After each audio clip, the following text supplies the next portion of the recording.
మస్తు ఉందన్న.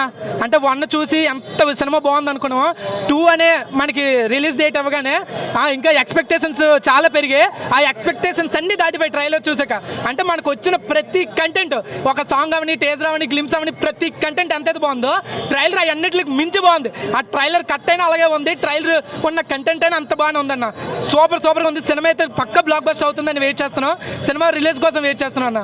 ఇందులో మనకి 1 కంటే ఇందులో రొమాన్స్ కూడా చాలా బాగుంది. అనుపమ పరమేశ్వర్ తోటి చాలా బాగుందన్న.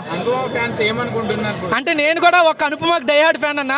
అంటే అనుపమని ఒక మంచి క్యారెక్టర్లో చూసాక ఒక్కసారిగా ఇలాంటి రొమాన్స్ చూడగానే నా మనసు కూడా కొద్దిగా బాధేసింది. కాకపోతే హీరోయిన్ అన్నాక, మూవీస్ అన్నాక తప్పదు, ఇలాంటివన్నీ చెయ్యాలి. సో ఎక్కడో మైండ్కి కొంచెం చెప్పుకొని లైట్ తీసుకొని ఫాలో అయిపోతున్నాను అన్న. సిద్ధు అన్న కామెడీ స్లాంగ్ ఏం చెప్పాల్సిన లేదన్న. 1లో ఎంతైతే ఉందో 2కి అంతకు మించి ఆ స్లాంగ్ అవని, ఆ క్యారెక్టరైజేషన్ అవని, ఆ డైలాగ్ డెలివరీ అవని, ఆ మాడ్యులేషన్ అవని అంత పిచ్చగా ఉంది. అందుకే ఫ్యాన్స్ థియేటర్లో అంత విచ్చలవిడిగా ఎగిరిపోయారంటే అది ఓన్లీ ఫర్ సిద్ధు అన్న. 1 మ్యాన్ షో ఫుల్గా. అది మాత్రం టిల్లు 1 ఎంత కలెక్ట్ చేసిందో దానికి 2 రెట్లు 3 రెట్లు కాదు 100 రెట్లు ఎక్కువ కలెక్ట్ చేస్తుంది. పక్క మార్చి 29 టిల్లు అన్న బ్లాక్ బస్టర్ కొడుతున్నాడు, నో డౌట్. అందరూ థియేటర్లోనే చూడండి.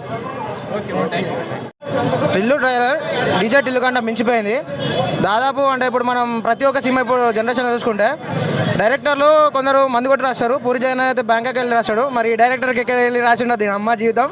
చాలా బాగా రాసిన డైలాగ్స్ అయితే.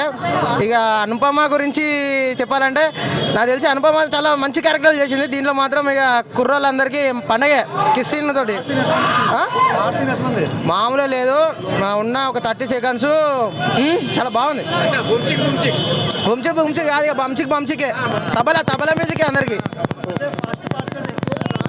నిజం చెప్తానా, అంటే అప్పుడున్న సిచ్యువేషన్స్ ఇప్పుడున్న సిచ్యువేషన్ బ్లాక్ బస్టర్ కాదు, రికార్డు రాస్తుంది, తిరగ రాస్తుంది పక్క. మామూలు లేదు అన్న టైమింగ్ తెలిసి రాసిద్దా అన్నది రాధిక తెలిసిగా. ఓకేనా అన్న, పక్కా బ్లాక్ బస్టర్ అన్న. ఇప్పుడు ఏం సినిమా లేవు.